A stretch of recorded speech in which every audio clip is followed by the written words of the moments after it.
जय हिंद दोस्तों। आप सबका आज के एडिटोरियल डिस्कशन एंड एनालिसिस के वीडियो में बहुत बहुत स्वागत है। दोस्तों, आज है 28 सितंबर वेडनेसडे और आज हम ये 4 इंपॉर्टेंट इश्यूज को डिस्कस करने वाले हैं। एक आर्टिकल हम डिस्कस करेंगे आईआर से ओरिएंटेड, हिंदू में आया है। यहां पे बात करी जा रही है परमानेंट मेंबरशिप ऑफ यूएनएससी। अभी कुछ दिन पहले भी हमने यूएनएससी रिफॉर्म्स के रिगार्डिंग बात करी थी, जहां पे ये बात हमने रखी थी कि भाई अब समय उचित है कि भारत को परमानेंट मेंबरशिप मिले यूएनएससी में। लेकिन क्या भारत को मेंबरशिप जो परमानेंट अगर मिलती है आने वाले टाइम में यूएनएससी में, will that be without the right to veto? क्या ये ऑप्शन भी एक्सप्लोर करी जा सकती है? अगला आर्टिकल आईआर से संबंधित हम डिस्कस करेंगे वेस्ट सेती हाइड्रो पावर प्रोजेक्ट के बारे, हाइड्रो पोटेंशियल के बारे हम डिस्कस करेंगे। हाइड्रो पावर पोटेंशियल जो नेपाल में है, साउथ एशिया जैसे कि आप जानते हैं एनर्जी डेफिसिट रीजन है। एक आर्टिकल हम बिजनेस लाइन में से डिस्कस करेंगे नेशनल लॉजिस्टिक्स पॉलिसी का, और एक आर्टिकल अगेन हिंदू में आया है। यहां पे इश्यूज रिलेटेड टू एजुकेशन की बात करेंगे, जीएस2 से ओरिएंटेड है कि lack of quality engineering education in India. Engineering college तो बहुत सारे हैं, लगभग 6000 के आसपास इंजीनियरिंग कॉलेजेस हैं, लेकिन क्या ये सब कॉलेजेस क्वालिटी एजुकेशन दे रहे हैं छात्रों को? और क्वेश्चन ऑफ द डे जो होगा वो towards the end of the video आपको देखने को मिलेगा। नाउ पहला article, permanent membership of UNSC is another story. अब अगेन यहाँ पे व्यूज हैं, यहाँ पे व्यूज शेयर करे गए हैं। अब हर किसी के अपने ओपिनियन होते हैं। अभी कुछ दिन पहले, अब देखिए जैसे हम जानते हैं कि हमारे जो एक्सटर्नल अफेयर्स मिनिस्टर हैं मिस्टर एस जयशंकर, वो 10 दिन के दौरे पे अमेरिका गए हुए हैं। रिसेंटली 77 सेशन ऑफ यूएनजीए भी कंक्लूडेड हुआ है। और डेफिनेटली हमारे जो फॉरेन अफेयर्स मिनिस्टर हैं, in fact in the past also बहुत सारे फॉरेन अफेयर्स मिनिस्टर्स की कोशिश रही थी कि कैसे इंडिया जो एक लेजिटिमेट हकदार है परमानेंट मेंबरशिप का यूएनएससी में, कैसे वो हम परमानेंट मेंबरशिप पा सकें। रिफॉर्म ऑफ यूएनएससी को लेके बहुत सारी बातें इन द पास्ट भी हमने डिस्कस करी हैं, तो उसको मैं रिपीट नहीं करूंगा। लेकिन सही समय है, उचित समय है कि भाई अब 2022 है, अब 80 सालों में क्या, अब ये हमने डिबेट उस दिन भी डिस्कस करा था कि क्या ये वैलिड है, क्या ये लेजिटिमेट है कि 5 ही देश हो जो कि परमानेंट मेंबर हैं। अफ्रीकन कंट्रीज भी हो सकती है, उनको भी परमानेंट मेंबरशिप एक्सटेंड की जा सकती है। एशिया की हम बात करें तो भारत को बहुत, इनफैक्ट भारत ने चाइना की परमानेंट मेंबरशिप के लिए सपोर्ट किया था उस जमाने में। तो आज लेकिन हमको कौन रोकता है? आज चाइना अपना वीटो पावर लेके भारत को वो मौका डिनाई करता है कि हम परमानेंट मेंबरशिप यूएनएससी पे ना ले सकें। बहरहाल, लेकिन इतनी सारी घटनाएं हमारे सामने हुई हैं पिछले 80 सालों में, चाहे हम बीमारियों की बात करें, चाहे हम लड़ाइयों की बात करें, चाहे कैटास्ट्रोफ डिजास्टर्स हैं, क्लाइमेट चेंज की बात हो, लेकिन ये 5 देश कुछ कर पाए हैं। अब अगर मैं न्यूक्लियर हैव्स और न्यूक्लियर हैव नॉट्स की बात करूं, तो आपको याद होगा नॉन प्रोलिफरेशन ट्रीटी के ऊपर भी कुछ टाइम पहले मैंने बात करी थी। अब नॉन प्रोलिफरेशन ट्रीटी जो है ये एंटर्ड इनटू फोर्स इन 1970। अब इससे पहले 1968, 1967, 68 में जब नॉन प्रोलिफरेशन ट्रीटी की बात करी गई थी, तो ये एक्नॉलेज किया गया था कि केवल 5 देश हैं जो कि न्यूक्लियर वेपन स्टेट्स हैं, और वो 5 देश जो हैं जो न्यूक्लियर वेपन स्टेट्स हैं वो परमानेंट मेंबर्स हैं यूएनएससी के, यानी कि China, Russia, USA, UK and France. अब लेकिन पिछले 25-30 सालों में India, Pakistan, north Korea, Israel, ये भी न्यूक्लियर आर्म्ड है, राइट। लेकिन अब अगर ये 5 देश भी, अगर ये 4 देश भी न्यूक्लियर आर्म्ड बने हैं, तो भाई अगर इतना ही था न्यूक्लियर डिसआर्मामेंट का, अगर सपना इन परमानेंट मेंबर्स ने देखा था कि भी हम न्यूक्लियर डिसआर्मामेंट देखना चाहते हैं, तो उनके नाक के नीचे कैसे ये 4 देश न्यूक्लियर आर्म्ड बन गए? यानी कि कहने की बात यह है कि रेलेवेंस है यूएनएससी की, रेलेवेंस है इन 5 देशों की। तमाम जो मुद्दे हैं, जो कि पूरी दुनिया जिन मुद्दों से जूझ रही है, चाहे वो लड़ाई है, चाहे वो क्लाइमेट चेंज है, तो that requires, shall we say, convergence of many countries। Only 5 देश नहीं डिसाइड कर सकते हैं सारा का सारा ग्लोबल गवर्नेंस का जो फंडा है। लेकिन अब ये बात तो बहुत लंबे अरसे से हम सुनते आ रहे हैं, बैरक ओबामा के टाइम से सुनते आ रही है बात कि हाँ भी इंडिया को परमानेंट मेंबरशिप मिलनी चाहिए यूएनएससी में। तो बोलने को तो यूएसए भी बहुत कुछ कह सकता है, यूके भी बहुत कुछ कहता है, रशिया भी।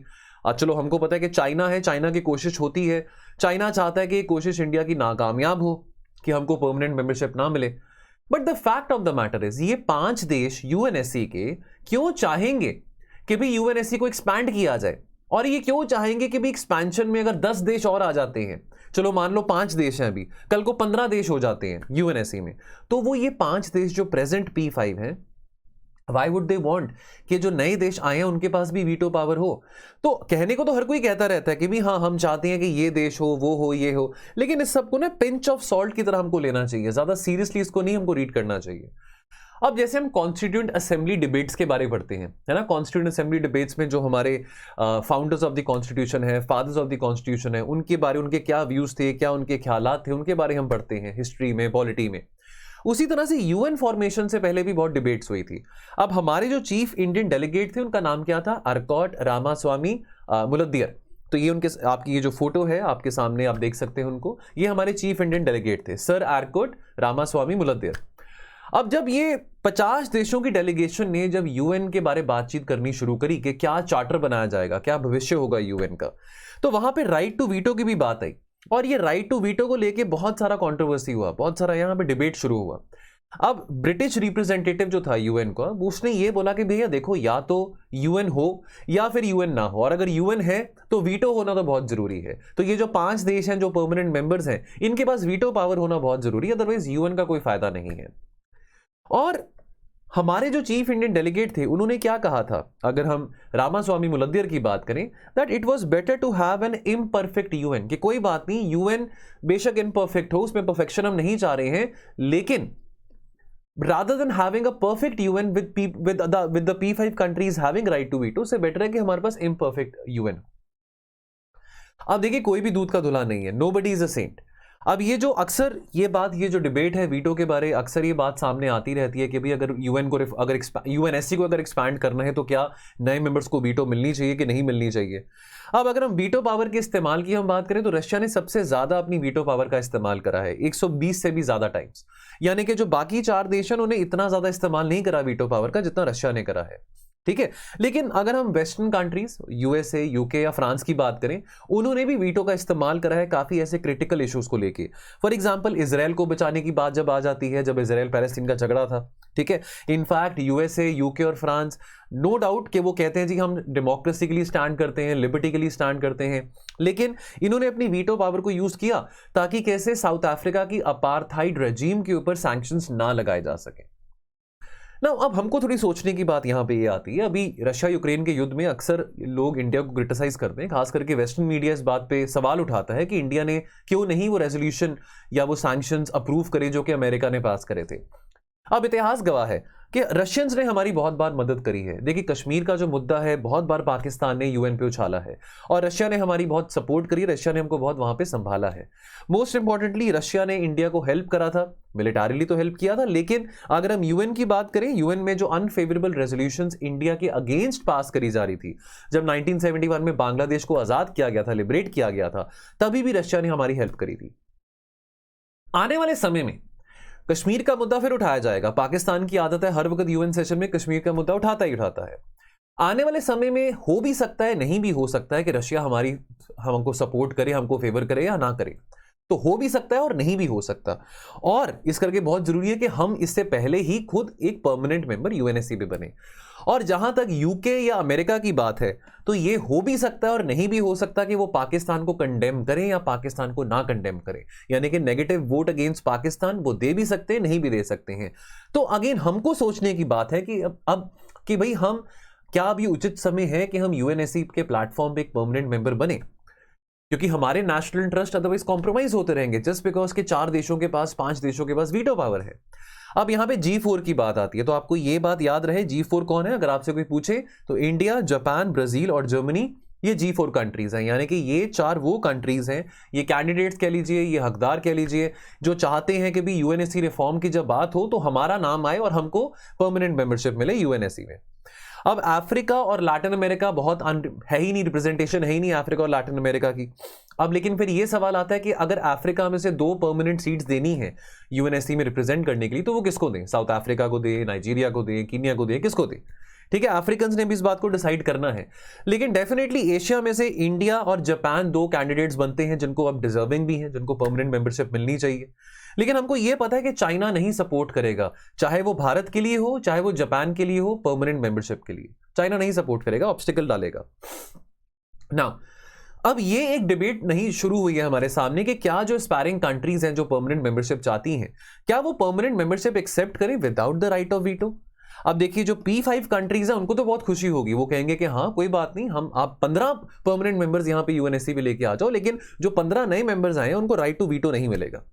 ठीक है, अब बाकी जो देश हैं, बाकी देश भी ये कह रहे हैं, अगर हम यूएनजीए की बात करें, every one of them is firmly oppose to conforming the veto power. तो चलो ये P5 देश तो ये कह रहे हैं, लेकिन जो वास्ट मेजॉरिटी ऑफ मेंबर्स हैं of the UN, they do not want, even UN, अगर बाकी देशों की बात करें यूएन में, वो भी नहीं चाहते कि जो नए मेंबर्स ऐड होंगे यूएनएससी में उनके पास ज्यादा वीटो पावर हो। अब जहां पे सिक्योरिटी काउंसिल को इनलार्ज करने की बात आती है तो एक टेक्निकल प्रोसेस है, वो क्या है, तो अगर मान लीजिए अगर इंडिया आज के टाइम पे चाहता है कि जी हमको सिक्योरिटी काउंसिल पे परमानेंट मेंबरशिप मिले, तो पहले तो हमको 2/3 यानी कि 2/3 सपोर्ट चाहिए from the other members of the UNGA, the United nation general assembly, और साथ के साथ 5 परमानेंट मेंबर्स का, जो कि आज के टाइम पे हैं, जो 5 परमानेंट मेंबर्स हैं, यूएसए, यूके, फ्रांस, रशिया और चाइना, उनकी भी सपोर्ट चाहिए, तभी जाके हमको परमानेंट मेंबरशिप मिल सकती है। ठीक है, तो अब ये चार्टर को अमेंड किया गया था, यूएन चार्टर को एक बार अमेंड किया गया था 1960s में। तो थोड़ी फैक्चुअल इंफॉर्मेशन यहां पे हमारे लिए। अब एक आइडिया एक्सप्लोर करा जा रहा है सेमी परमानेंट मेंबरशिप का। अब कुछ एक्सपर्ट्स ये कहते हैं कि चलो ना परमानेंट ना temporary but semi permanent membership. तो आपको ये बात तो पता ही है ना कि भारत को अभी नॉन परमानेंट मेंबरशिप मिली है यूएनएससी में, कब से लेके कब तक, कब से ये आपको मिली है जनवरी 1 2021 से लेके दिसंबर 31 2022 तक। तो यानी कि इस साल दिसंबर एंड में हमारी जो नॉन परमानेंट मेंबरशिप है यूएनएससी की वो एक्सपायर कर जाएगी। लेकिन अब ये प्रपोजल सामने रखा गया कि क्यों ना सेमी परमानेंट मेंबरशिप एक्सटेंड करी जाए, यानी कि जो मेंबर्स जो ऐड किए जाएंगे यूएनएससी में उनको 8 से 10 साल का टेन्योर मिलेगा, है ना। अभी तो 2 साल का मिलता है नॉन परमानेंट मेंबर्स को, और they will be eligible for री इलेक्शन। ठीक है, अब कुछ एक्सपर्ट्स का यह कहना है कि India should not accept permanent membership जब तक उसको राइट टू वीटो नहीं मिलता। तो यानी कि तो एक सेकंड, आप कोई सेकंड हैंड स्टेटस कह लीजिए, कोई सेकंड क्लास स्टेटस लेने वाली बात होगी कि आपको परमानेंट मेंबरशिप भी नहीं मिली और आपको वीटो का राइट भी नहीं मिला, या अगर आपको परमानेंट मेंबरशिप मिल जाती है लेकिन आपको राइट टू वीटो नहीं मिलता। तो 80 सालों से 5 देशों के पास तो राइट टू वीटो था, हमारे पास क्यों ना हो। अब वाई इंडिया, अब यहां पे कॉलमनिस्ट ये कह रहे हैं कि why India should accept permanent status without veto. देखिए पहली बात तो कोई अभी इंडिया को परमानेंट मेंबरशिप ऑफर नहीं कर रहा है, अभी कोई ऐसे प्रूफ नहीं है। चलो कहने को तो बहुत सारे देश कहते रहते हैं कि हाँ भाई हम आपको सपोर्ट करते हैं। इनफैक्ट जब भी हमारा दौरा हमारे किसी भी वरिष्ठ मंत्री का या प्रधानमंत्री का या प्रेसिडेंट का या एक्सटर्नल अफेयर्स मिनिस्टर का दौरा कभी अफ्रीका में रहता है, साउथ अमेरिका में रहता है, तो मोबिलाइज किया जाता है उस ओपिनियन को कि ये जो देश हैं, जो लीस्ट डेवलपिंग कंट्रीज हैं, ये इंडिया के कैंडिडेचर को सपोर्ट करेंगे फॉर परमानेंट मेंबरशिप। अभी कोई कंक्रीटली तो कोई रोड मैप नहीं है हमारे सामने कि हमको कोई मेंबरशिप कल या परसों में मिलने वाली है, ठीक है। लेकिन मेंबरशिप विदाउट, कॉलमनिस्ट कह रहे हैं membership without veto power should be firmly ruled out. लेकिन यहां पे यह बात कही जा रही है कि अगर कोई ऐसा मिरेकल होता है, कोई ऐसा जादू होता है, कोई ऐसा चमत्कार होता है कि कल सुबह उठ के हमको कोई, ये 5 देश कह रहे हैं कि हाँ भी, चाइना भी कह रहा है कि आपको इंडिया को हम परमानेंट मेंबरशिप देने को तैयार है, तो कॉलमनिस्ट ये कह रहे हैं कि भले ही हमको वो परमानेंट मेंबरशिप बिना वीटो के मिलते हो, हमको वो मौका गंवाना नहीं चाहिए और उसको ग्रैब कर देना चाहिए। बिकॉज परमानेंट मेंबरशिप अगर हमारे पास है वो ज्यादा जरूरी है बजाय कि हमारे पास वीटो है कि नहीं है। बिकॉज आफ्टर ऑल हर एक देश अपने नेशनल इंटरेस्ट को एडवांस करता है, तो हम कोई नई बात नहीं करेंगे अगर हमको भी परमानेंट मेंबरशिप मिल जाता है। और यहां पे अंत में कॉलमनिस्ट ये बात कहते हैं, हालांकि मैं इस बात से एग्री नहीं करूंगा, हमको परमानेंट मेंबरशिप भी चाहिए और साथ में राइट टू वीटो भी चाहिए। आपको क्या लगता है? तो चलिए आपके लिए थोड़ा सा होमवर्क है, अगर आप ये वीडियो को देख रहे हैं, do you by the idea कि हमको परमानेंट मेंबरशिप मिले लेकिन राइट टू वीटो ना हो साथ में? आपको क्या लगता है इस बात को लेकर? आप कमेंट सेक्शन में बता सकते हैं 20-30 वर्ड्स में, या अगर आप चाहें तो उसका आंसर भी लिख सकते हैं 100 वर्ड्स में, 150 वर्ड्स में। और यहां पे अंत में ये बात कहते हैं कि भाई वहां पे यूएनएससी में कोई भी भले का काम करने के लिए नहीं बैठा हुआ, कोई भी दूध का धुला नहीं है। ये सब किताबी बातें हैं, ये कहना चाह रहे हैं, जो कि चलो कह भी सकते हैं कि ह्यूमन राइट्स की बातें जहां पे आती हैं, लड़ाई की बात हो, पीस की बात हो, डिसआर्मामेंट की बात हो, कि एक्चुअल में ये बातें कोई रियलाइज नहीं करना चाहता, कहने को लिखने को सब बहुत शेर बैठे हुए हैं। तो अब यहाँ पे अगला आर्टिकल में इंडिया नेपाल टाइज की हम बात करेंगे। क्यों हम बात कर रहे हैं? बिकॉज अभी पिछले महीने अगस्त की बात है, अगस्त 18 2022 में जो इन्वेस्टमेंट बोर्ड ऑफ नेपाल है, उसने एमओयू साइन किया था भारत के national hydro electric power corporation के साथ, एनएचपीसी के साथ, कि कैसे वेस्ट सेती और सेती रिवर जो प्रोजेक्ट्स हैं उसको डेवलप किया जा सके, यानी कि नेपाल के फार वेस्टर्न रीजन में, राइट। और इसकी जो कैपेसिटी है कितनी है? दोनों प्रोजेक्ट्स की 1200 मेगावाट्स की है। अब इंटरेस्टिंगली ये जो प्रोजेक्ट भारत को मिला है, ये भारत को प्रोजेक्ट मिला है 4 साल के बाद जब चाइना ने विड्रॉ करा है। तो 2018 में चाइना 2011 से लेके 2018 तक, तो एक कंपनी चाइना की 2009 से लेके 2011 तक इन्वेस्टेड थी, और एक और कंपनी थी चाइना की जो कि 2012 से लेके 2018 तक इन्वेस्टेड थी। उनके बारे क्या नाम है वो हम डिस्कस करेंगे भी इस आर्टिकल में, इस एडिटोरियल में। लेकिन 2018 में चाइना ने विड्रॉ कर लिया इस प्रोजेक्ट से। ये कहा कि भाई देखो यहाँ पे ना इन्वेस्टमेंट सिनेरियो नहीं है, ये फीजिबल नहीं है कि यहाँ पे इतना पैसा हम इन्वेस्ट करें, तो हम अपने आप को विड्रॉ कर रहे हैं। तो ये मौका भारत के पास आता है। जहां तक साउथ एशिया की बात है, तो ये बात भी हमको पता है कि South Asian region energy deficit region है, बहुत पोटेंशियल है। हाइड्रो पोटेंशियल की बात हम भूटान में भी पढ़ते हैं, नेपाल हो, भूटान हो, इवन अगर हम सिक्किम की बात करें जो कि इंडियन स्टेट है, तो बहुत ज्यादा हाइड्रो पोटेंशियल है। और वैसे भी हम तो चाह रहे हैं ना आने वाले समय में हम रिन्यूएबल एनर्जी रिसोर्सेज को ज्यादा हार्नेस करके बिजली का उत्पादन करें। ये तो हमारे फेवर में ही बात है। तो थोड़ा सा पहले वेस्ट सेती प्रोजेक्ट के बारे समझ लेते हैं, ठीक है। तो देखिए वेस्ट सेती प्रोजेक्ट कहां बनाया जा रहा है, जहां पे सेती रिवर और करनाली रिवर जहां पे कॉन्फ्लुएंस यानी कि जहां पे वो इंटरसेक्ट करते हैं, जहां पे वो जुड़ते हैं, तो यानी कि नेपाल के फार वेस्टर्न रीजन पे ये वेस्ट सेती डैम बनाया जा रहा है, ठीक है। ये थोड़ी टेक्निकल इंफॉर्मेशन आपके लिए। अब इसके बीच में क्या क्या रुकावटें आई हैं, बहुत सारे देशों ने कोशिश करी थी। अब यहाँ पे अगर हम टाइमलाइन की बात करें तो अर्ली 80s में नेपाल की सरकार ने पहले ये कहा कि भी इसको हम run of the river scheme बनाना चाहते हैं, यानी कि 1980s अर्ली 1980s में नेपाल की सरकार ने पॉसिबिलिटी एक्सप्लोर करी कि यहाँ पे भी हाइड्रो इलेक्ट्रिक प्रोजेक्ट, वेस्ट सेती हाइड्रो इलेक्ट्रिक प्रोजेक्ट बनाया जा सकता है ऑन द कॉन्फ्लुएंस ऑफ सेती river and Karnali river. Early 80s की बात है। 1987 में क्या हुआ, नेपाल ने इशू करा लाइसेंस फ्रांस की कंपनी को जिसका नाम है सोग्रिया, ठीक है। अब वहां पे फीजिबिलिटी स्टडी शुरू करेगी, फ्रांस के द्वारा वहां पे स्टडीज करेगी, ठीक है, और proposing the scheme without building a dam. उसके बाद अर्ली 90s की बात आती, तो फ्रांस ने भी उसके बाद चलो इसमें थोड़ा इंटरेस्ट देखा, लेकिन बाद में फ्रांस ने भी कहा कि नहीं, इतनी ज्यादा इन्वेस्टमेंट हम यहाँ पे नहीं कर पाएंगे, इतना यहाँ पे जो रिटर्न ऑफ इन्वेस्टमेंट है नहीं मिलने वाला। फिर यहां पे बात जाती है ऑस्ट्रेलिया की स्नोई माउंटेन्स इंजीनियरिंग कॉर्पोरेशन के पास। ये अर्ली 90s की बात है। तो एक मेजॉरिटी स्टेक इस प्रोजेक्ट में, वेस्ट सेती हाइड्रो इलेक्ट्रिक प्रोजेक्ट में ऑस्ट्रेलिया की इस कंपनी ने एक्वायर कर लिया। 1997 से लेकर 2011 के बीच में ऑस्ट्रेलिया इन्वेस्टेड था। इनफैक्ट ये जो कंपनी है SMEC, ये मेजॉरिटी स्टेक होल्डर इस प्रोजेक्ट में था, लेकिन अगेन ज्यादा प्रोग्रेस इस प्रोजेक्ट में नहीं हो पाई primarily because of the investment concerns. इतना रिटर्न ऑन इन्वेस्टमेंट इस प्रोजेक्ट में नहीं मिल रहा था। अब उसके बाद 2009 में चाइना पिक्चर में आता है। चाइना की national machinery and equipment company है, वो स्टेप इन करती है। उस वक्त ऑस्ट्रेलिया की स्नोई माउंटेन्स वाली जो कंपनी है वो मेजॉरिटी स्टेक होल्डर थी। उसके बाद लेकिन अगेन चाइना की नेशनल मशीनरी और इक्विपमेंट कंपनी ने कहा कि भी यहाँ पे इन्वेस्टमेंट एनवायरनमेंट बहुत पुअर है, फीजिबल नहीं है यहाँ पे ज्यादा इन्वेस्ट करना, तो ये कंपनी चाइना की विड्रॉ कर लेती है, ठीक है। लेकिन 2012 में एक और कंपनी है चाइना की जिसका नाम है थ्री गॉर्जेस इंटरनेशनल कोऑपरेशन, वो इस प्रोजेक्ट में मेजॉरिटी स्टेक होल्डर बनता है, ये जो कंपनी है। और ये कंपनी इस प्रोजेक्ट में 2018 तक इन्वेस्टेड रहता है, लेकिन उसके बाद अगेन 2018 में चाइना की ये कंपनी विड्रॉ कर लेती है। अब भारत के पास, अब हम नेबरहुड फर्स्ट पॉलिसी की बात करते हैं, तो कहीं ना कहीं देखिए अभी शेर बहादुर द्यूबा वैसे भी कहा जाता है कि वो प्रो इंडिया है, केपी ओली थोड़ा प्रो चाइना थे। अब ये बहुत अच्छी बात है कि वो स्पेस हम ऑक्यूपाई कर रहे हैं, जो वैक्यूम चाइना और नेपाल के रिलेशन में अगर अभी बना है तो वो इंडिया वापस वो स्पेस एस्टैब्लिश कर रहा है। वैसे भी नेपाल और भारत के रिश्ते को क्या कहा जाता है, रोटी बेटी का रिश्ता, है ना। तो अब इसके चलते अब ये एक्सपेक्ट करा जा सकता है, ये उम्मीद है नेपाल एस्टैब्लिशमेंट में कि India will provide the much needed leverage in the future. और इनफैक्ट यहाँ पे जो अभी इन्वेस्टमेंट की हम बात करें तो लगभग 18,000 करोड़ जो NHPC कंपनी है वो 18,000 करोड़ इस प्रोजेक्ट में इन्वेस्ट करने को तैयार है। उसके अलावा भारत ऑलरेडी महाकाली ट्रीटी के चलते अपर करनाली प्रोजेक्ट और अरुण 3 प्रोजेक्ट्स में भी इन्वेस्टेड है, जो कि नेपाल के वेस्टर्न और, तो अगर हम अरुण 3 प्रोजेक्ट की बात करें वो नेपाल के ईस्टर्न पार्ट में सिचुएटेड है। तो यहाँ पे अरुण 3 प्रोजेक्ट की बात करें तो फैक्चुअल इन्फॉर्मेशन कि यहाँ पे जो अग्रीमेंट है फरवरी 2020 में साइन किया गया था, और आपको ये पता हो कि ये जॉइंट वेंचर है भारत सरकार और हिमाचल प्रदेश की सरकार के बीच में, यहाँ पे इस प्रोजेक्ट को डेवलप करने का, ठीक है। ये बिल्ड ओन ऑपरेट ट्रांसफर के प्रिंसिपल पे बनाया गया है बाय सतलुज जल विद्युत निगम अरुण 3 पावर डेवलपमेंट कंपनी। थोड़ी फैक्चुअल इन्फॉर्मेशन यहाँ पे, और ये ईस्टर्न नेपाल में सिचुएटेड है ये प्रोजेक्ट।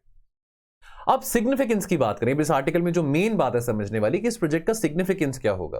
देखिए हाइड्रो पावर पोटेंशियल तो नेपाल में बहुत है, लेकिन उसके बावजूद नेपाल में बहुत पावर शॉर्टेजेस की प्रॉब्लम आती है, स्पेशली ड्यूरिंग पीक टाइम। और इसके चलते जो नेपाल की डिपेंडेंसी है भारत के ऊपर काफी ज्यादा है कि कैसे इस शॉर्टफॉल को मीट किया जा सकता है। अब अगर हम एस्टिमेटेड पोटेंशियल की बात करें, हाइड्रो इलेक्ट्रिसिटी की बात करें, हाइड्रो पावर पोटेंशियल की, तो वो 83,000 मेगावाट है। और नेपाल के जो इलेक्ट्रिसिटी एक्सपोर्ट्स हैं to India, that is expected to increase forex reserves for Nepal, ठीक है। तो यानी कि पावर जो शॉर्टेज है वो भी एड्रेस होगा, और साथ में नेपाल को फॉरेक्स करेंसी यानी कि फॉरेक्स रिजर्व भी नेपाल के बढ़ेंगे। इनफैक्ट यहाँ पे आंकड़े ये बताते हैं कि हाइड्रो पावर पोटेंशियल को अगर पूरी तरह से हार्नेस करा जाए तो नेपाल लगभग $300 बिलियन से भी ज्यादा का रेवेन्यू जनरेट कर सकता है by 2030। That is a lot of money for a country like Nepal. No way forward की बात करें तो सबसे जो अहम मुद्दा है, जो ऑब्स्टिकल जो भी इस प्रोजेक्ट के इस पूरे 1980 से लेके आज तक इस प्रोजेक्ट में रही है, वो है इन्वेस्टमेंट का इशू। उसको लेके अब यहाँ पे हमने ऑलरेडी जो इन्वेस्टमेंट है वेस्ट सेती में वो बढ़ा दी है। $2 बिलियन की इन्वेस्टमेंट हम यहाँ पे कर रहे हैं, ठीक है। इन्वेस्टमेंट रिलेटेड जो भी कंस्ट्रेंट्स रहे हैं, जो भी ऑब्स्टिकल्स रहे हैं, उसको स्टडी करा गया है ताकि कैसे आने वाले समय में इन्वेस्टमेंट रिलेटेड कंस्ट्रेंट्स यहाँ पे ना आ सके।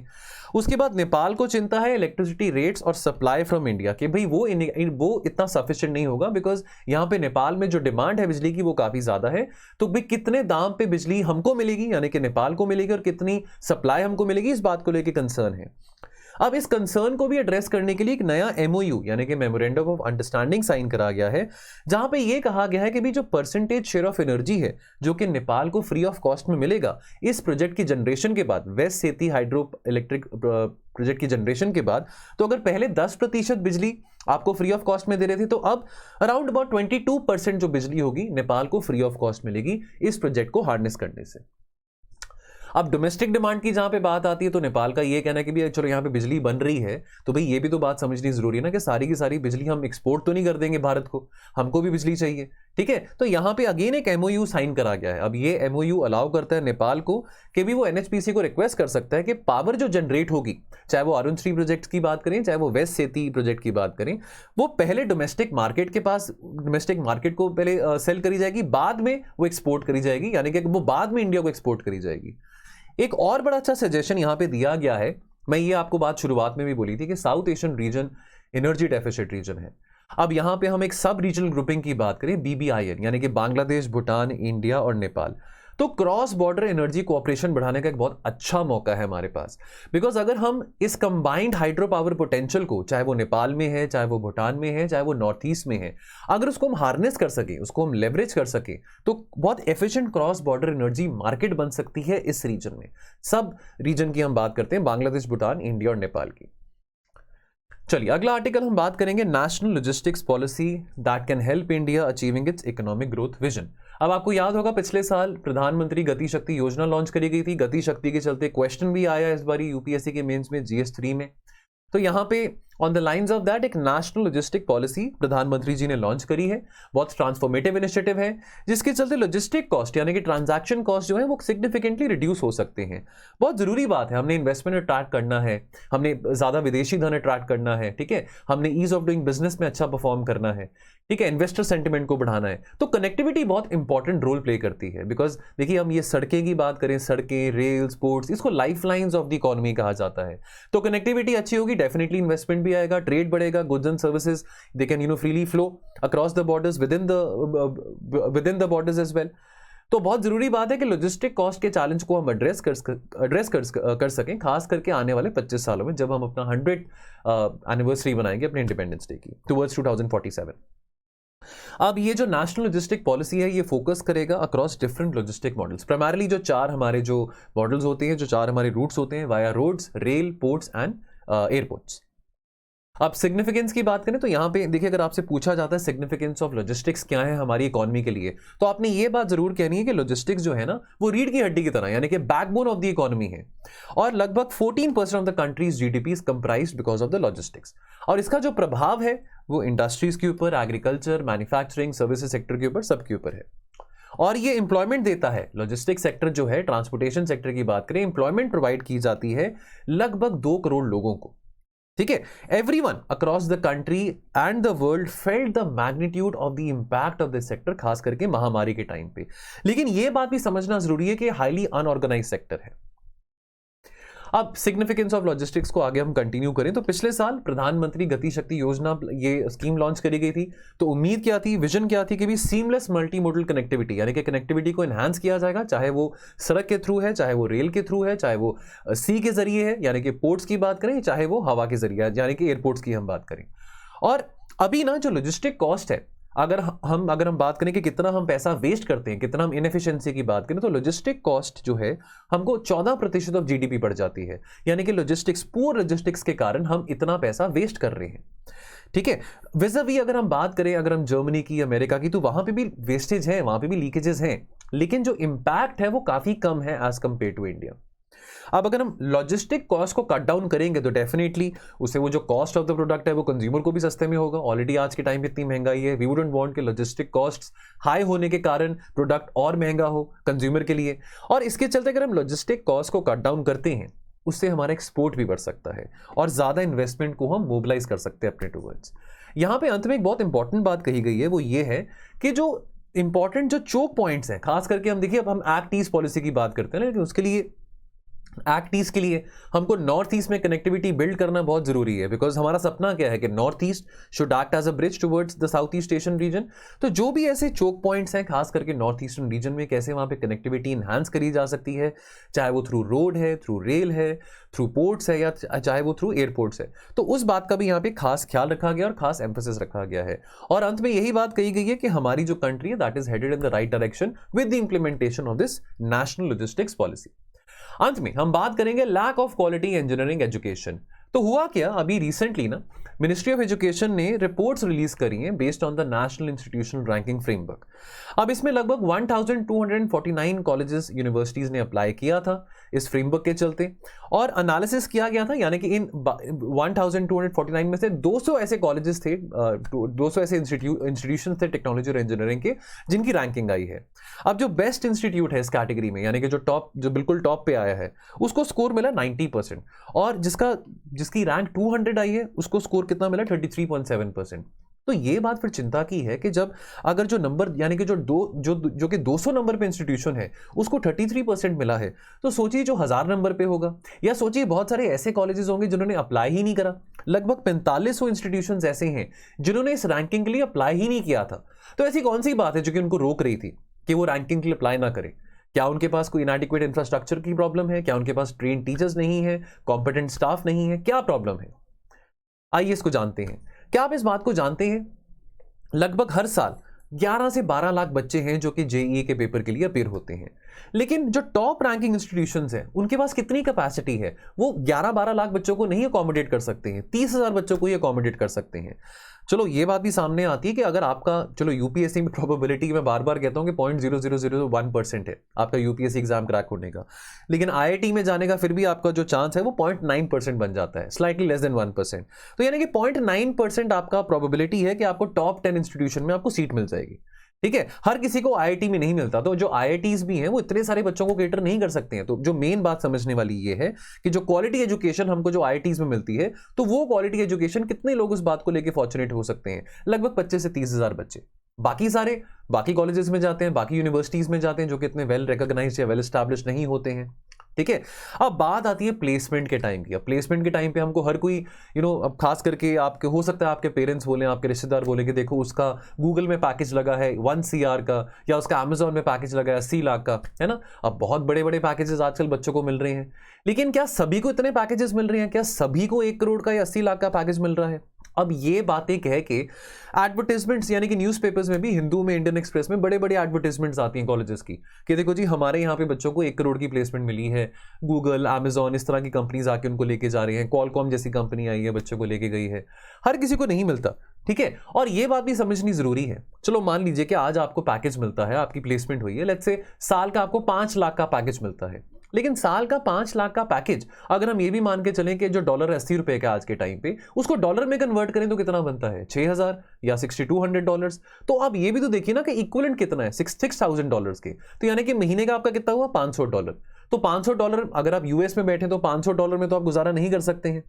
ठीक है, तो ये बहुत मिसलीडिंग हेडलाइंस न्यूज़पेपर्स में एडवर्टाइज करी जाती हैं ताकि बच्चे जो हैं और पेरेंट्स जो हैं वो ल्योर हो सके, उनको सेड्यूस करने के लिए कि भाई आओ हमारे कॉलेजेस में इतनी सारी डोनेशन फीस भरो और हम आपको गारंटी करते हैं कि अगर आज आप 20-30 लाख की डोनेशन दे रहे हैं तो आपके बच्चे को 50 लाख की हम प्लेसमेंट हम करा के देंगे। तो अगर आपने लोन लेना है 20-30 लाख का डोनेशन के लिए, तो बाद में वो लोन पूरा हो जाएगा जब आपके बच्चे की प्लेसमेंट लग जाएगी।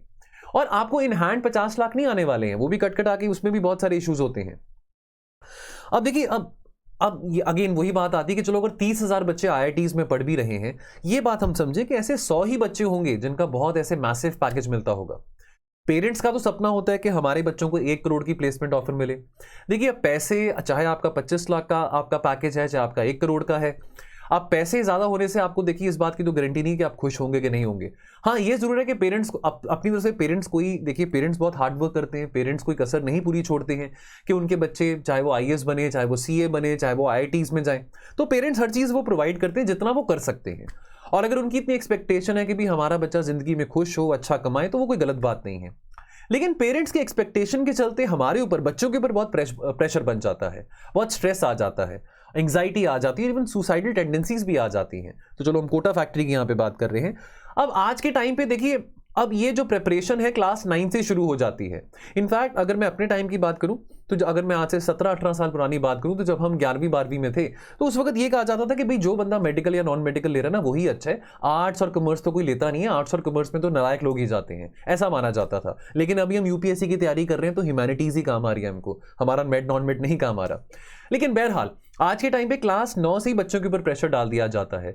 आज के टाइम पे बच्चों को ज्यादा नहीं देखते कि वो खेल रहे हैं, आउटडोर स्पोर्ट्स खेल रहे हैं, बच्चों के ऊपर प्रेशर है, एंग्जाइटी है कि भाई आपने IITs में जाना है, 9th क्लास से आपकी कोचिंग शुरू हो जाती है, ठीक है। तो कहीं ना कहीं उनके जो बचपन में जो बाकी एम्बिशंस हैं, पैशंस हैं, वो सारे छीन लिए जाते हैं और उनके ऊपर बहुत प्रेशर होता है पेरेंट्स के द्वारा, अपने कॉलीग्स के द्वारा, अपने फ्रेंड्स के द्वारा, मोहल्ले में, रिश्तेदारी में।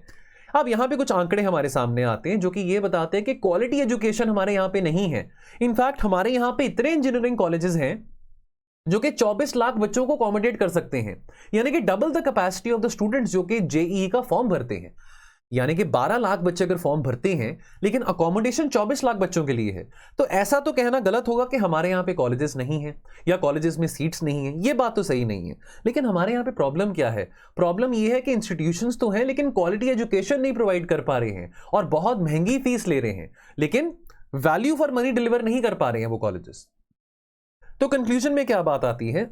अब यहाँ पे AICTE ने लगभग 6000 इंस्टीट्यूशन यहाँ पे अप्रूव करें जो कि टेक्निकल यानी कि जो इंजीनियरिंग और टेक्निकल कोर्सेज प्रोवाइड करते हैं। इसमें से केवल 1249 इंस्टीट्यूशंस ने, यानी कि 21% इंस्टीट्यूशंस ने इस रैंकिंग फ्रेमवर्क में अप्लाई किया था 2022 में। तो बाकी जो इतने सारे इंस्टीट्यूशन जो बच गए, यानी कि बाकी जो 47-4800 ऑड इंस्टीट्यूशन जो रह गए, क्या उनको अपनी एजुकेशन पे, क्वालिटी एजुकेशन पे कॉन्फिडेंस नहीं है कि वो भी इस रैंकिंग फ्रेमवर्क में अपने आप को अप्लाई करते?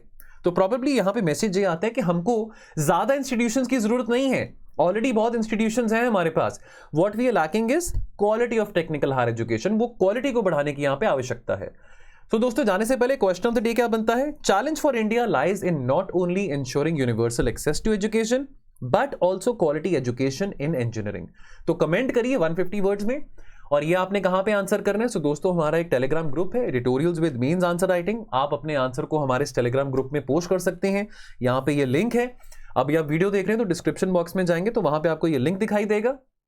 यदि आप इस लिंक को क्लिक करेंगे तो आपको हमारे टेलीग्राम चैनल के टुवर्ड्स रीडायरेक्ट कर दिया जाएगा। दोस्तों बहुत खुशी की बात है कि आज इस टेलीग्राम ग्रुप में 5000 बच्चे हो चुके हैं। हमने टेलीग्राम ग्रुप जून में शुरू करा था, तो आइए इस ग्रुप में जुड़िए और इस ग्रुप का फायदा उठाइए, बिकॉज यहाँ पे मॉडल आंसर्स भी शेयर करते हैं। हमारी टीम के द्वारा बहुत एफर्ट किया जाता है और मॉडल आंसर्स भी यहाँ पे रोज शाम को प्रोवाइड किए जाते हैं, बेस्ट आंसर भी पिन करा जाता है। और दोस्तों यदि आप टेलीग्राम चैनल को, अगर आपको रीडायरेक्शन नहीं मिलता इस लिंक को क्लिक करने से, तो आप क्या कर सकते हैं, आप हमारे इस नंबर पे, ये हमारा नंबर है 6280133177, इस नंबर पे ना अपनी टेलीग्राम की ऐप से हमको मैसेज ड्रॉप करिए और आपको हमारी टीम के द्वारा ऐड किया जाएगा। ये लिख देना कि प्लीज आप मेरे को इस ग्रुप में editorials with means answer writing में ऐड कर दीजिए, मैं इस ग्रुप में ऐड होना चाहता हूं या चाहती हूं, और हमारी तरफ से आपको ऐड कर दिया जाएगा।